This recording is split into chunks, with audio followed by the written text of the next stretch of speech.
La terrible vérité cachée derrière Mickey Mouse astérisque astérisque. Le sourire le plus célèbre du monde cache-t-il un passé traumatisant? Pendule introduction, un symbole trop parfait. Mickey Mouse. Deux oreilles rondes, un large sourire, une voix enfantine. Pour des milliards de personnes, il incarne l'innocence, l'enfance et la magie Disney. Mais derrière cette image lisse, se cache une histoire bien plus sombre, dérangeante, et parfois profondément troublante. Ce reportage explore la face cachée de Mickey, depuis sa création jusqu'à aujourd'hui.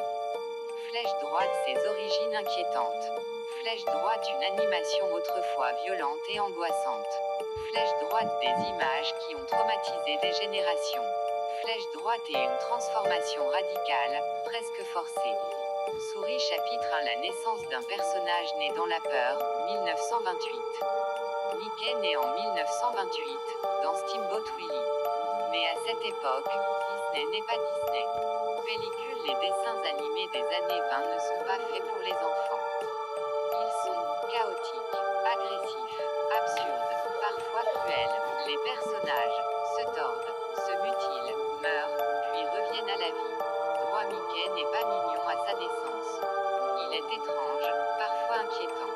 Yeux noirs sans pupilles, corps déformable, sourire figé, comportement parfois sadique.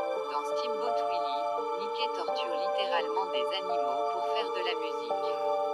À l'époque, cela fait rire. Aujourd'hui, droit, beaucoup trouvent ces scènes choquantes. Inquiet chapitre 2. Quand Mickey était un personnage traumatisant. Dans les années 30, plusieurs cartoons de Mickey sont aujourd'hui interdits de diffusion ou rarement montrés. Pourquoi? Parce qu'on y voit des pendaisons, des explosions, des visages déformés par la peur, des rires hystériques, des références à la mort. Théâtre, le cartoon The Mad Doctor, 1933, est souvent cité. Ambiance horrifique. Mickey poursuivi. Transformation corporelle. Musique angoissante. Droits des enfants ont rapporté des cauchemars, des peurs nocturnes.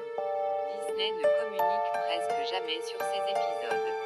Cerveau chapitre 3. Mickey et l'étrange impression de malaise. Pourquoi Mickey dérange-t-il parfois? Les psychologues évoquent l'Uncanny Valley, trop humain, pas assez. Des yeux vides, surtout avant 1940. Un sourire constant, même en danger. Pièce de puzzle, le cerveau humain interprète cela comme une menace cachée. Droit, Mickey sourit, droit même quand tout va mal. Ce détail, volontaire ou non, crée un malaise inconscient. Gucci chapitre 4. Les secrets et les mythes, c'est eux que Disney ne dément jamais vraiment. Avec le temps, des rumeurs apparaissent. Mickey serait inspiré d'un rat lié à la misère. Walt Disney aurait eu une relation obsessionnelle avec le personnage. Mickey serait un symbole de contrôle et de perfection irréaliste. Symbole d'avertissement, ces éléments ne sont pas prouvés, mais Disney évite soigneusement d'en parler. Pourquoi? Parce que Mickey est devenu, argent, une machine économique. Château, un symbole mondial. Télévision, une image contrôlée au millimètre. Tout ce qui dérange est enterré. Arc-en-ciel chapitre 5. La transformation forcée, de l'horreur au mignon. À partir des années 40, Mickey change de visage, yeux avec pupilles, voix plus douce, comportement plus passif. Droit, il devient moins rebelle, presque fade. Pourquoi? Parce que Disney vise les familles. La télévision arrive. L'image doit être rassurante. Théâtre, Mickey passe de personnage chaotique. Flèche droite à mascotte contrôlée. Beaucoup de fans remarquent. Mickey n'est plus Mickey. Château chapitre 6. Disney aujourd'hui, une image parfaite, mais à quel prix? Aujourd'hui, Mickey est partout, mais presque jamais au centre des histoires. Il est devenu une icône figée. Disney préfère des personnages plus émotionnels, plus modernes, moins dérangeants. Droit, Mickey est trop chargé symboliquement. Droit, trop dangereux à mal utiliser.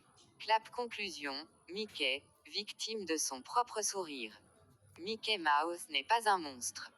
Mais il n'est pas non plus l'ange qu'on nous montre. C'est un personnage né dans le chaos, façonné par une époque violente, adouci pour survivre, et enfermé dans une image artificielle. Trou derrière son sourire éternel. Il reste une ombre. Et peut-être que Disney ne veut pas qu'on la regarde trop longtemps.